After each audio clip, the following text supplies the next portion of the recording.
અમદાવાદમાં સાબરમતીના તટે આવેલા ઐતિહાસિક ગાંધી આશ્રમ ખાતે આજે ભારત અને જર્મની વચ્ચેના મજબૂત સંબંધોની ઝલક જોવા મળી હતી.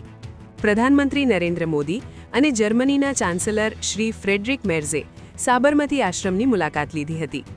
આ મુલાકાત દરમિયાન બંને નેતાઓએ મહાત્મા ગાંધીજીની પ્રતિમાને પુષ્પાંજલિ અર્પણ કરી ભાવભરી શ્રદ્ધાંજલિ પાઠવી હતી. બંને મહાનુભાવોએ ગાંધીજીના નિવાસસ્થાન હૃદયકુંજની મુલાકાત લીધી હતી, જ્યાં તેમણે રેંટિયો કાતવાની પરંપરાગત પ્રક્રિયાને ખૂબ જ રસપૂર્વક નિહાળી હતી.